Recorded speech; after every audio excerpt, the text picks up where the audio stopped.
My name is Alice Brown, and I am an intensive services foster care resource parent here at Trinity Youth Services. I have been an intensive services foster care giver for, I'd say, 3 years, but really on paper, probably about 2. There is a need for more people to take on a greater responsibility for the children that are falling by the waysides, the kids that want to step down out of group homes, and the children who are just not in a group home, but they have intensive services. So we made the decision when it was like, hey, you work from home anyway. So it was like, okay, let's just do it. Let's try it. And we talked to Trinity about it, and Trinity was like, perfect. Let's get you certified, because you do have to be certified.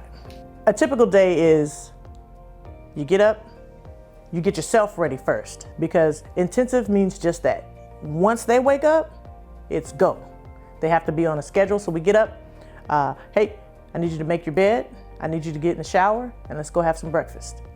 We get downstairs, we have breakfast, then they go to school. So you've got a few hours in between there, but I really don't have a lot of hours because my intensive service foster child, I'm just calling my son. That's what I call him. Is that okay? Cool. So my kid, my son, so in my room, I have my desk where I work, and just outside my door, I put his school desk. So 5 feet away from me, he's in school, and I'm at work. It's like that until about 2 o'clock in the afternoon, and then we break. There's some lunch in between there. Don't get me wrong, I have to feed the kids. I love to eat. So, you know, we got food going on and snacks and stuff, and after that it's homework time until about 4 o'clock, and then it's free time. You guys can go outside and do whatever you want. You know, they're riding their bikes and stuff, having a good time. They just have a good time. You know, you gotta let them get that energy out. You gotta let them be free. And then about 6:30, 7 o'clock, we eat dinner, and then bedtime routine. Right now I have one, and he is 12 years old. But also, my nephew is there, and he's also 12. So them two together, whew, look, I can't play football with y'all every day, okay? You know, I don't want to throw the ball. But you know, the two together they kind of balance each other out. So like, hey, you guys want to go running outside? Yeah, bye. They outside? Okay, good. You know. So for my family, we have been blessed beyond measure, being able to receive only the special, the wonderful kids. We have been just blessed, whether they're ICSC or not. We get the best kids, you know. They have some of the craziest circumstances in how they got into foster care in the first place. Let's just say, a lot of times we had a lot of challenges. I can't specifically point out one in particular, but Trinity is very unique. They are very instrumental. They're very strategic in how they help you. Let's go back to my first set. They had never seen anything like this. This is a first, you know, and they never left us. They never left us. I had 3 and 4-year-olds cursing at me, and I didn't even know how to deal with it. I was like, what? Huh? Whoa. I went into the office with them. They were doing a family visit. I went into the office, and Miss Ashiko Newman, she came out, and she was just like, ooh, girl, come on, let them do their visit. We'll get somebody to watch for you. And she just talked to me. And you know, one of the things that really stuck with me was she said, don't take anything they say or do personal. It's their trauma.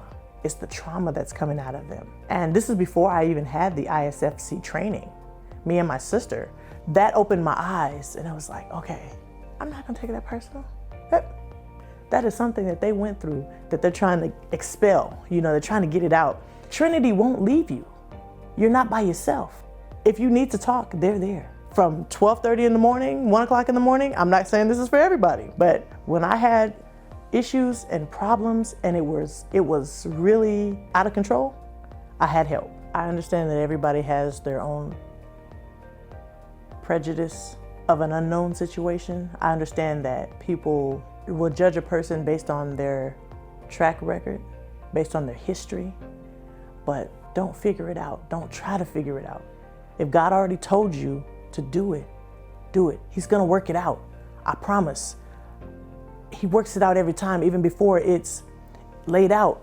I would tell you, just do it. Don't wait.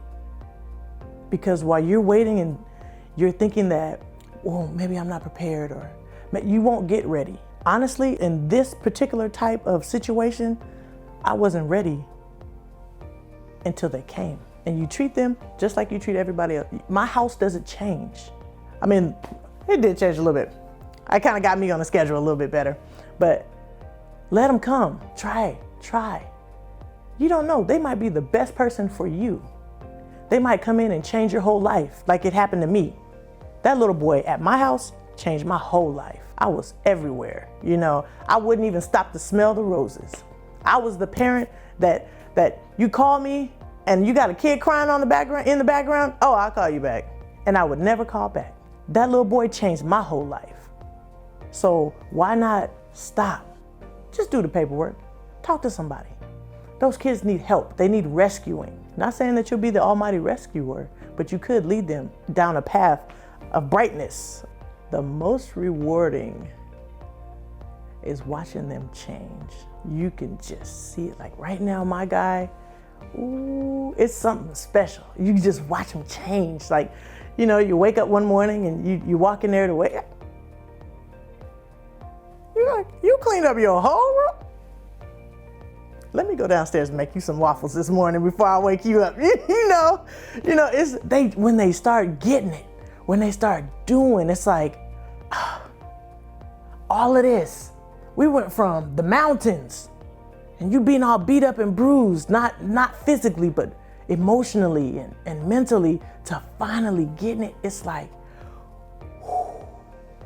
okay, let's go. It's the change. And then once they change, you see yourself.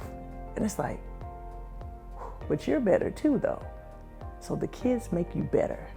They challenge you to be better, and you don't even realize it until they've changed. It's crazy. My motto is, whether you've been with me for 5 minutes or for 50 years, I'm gonna fight for you like you're mine.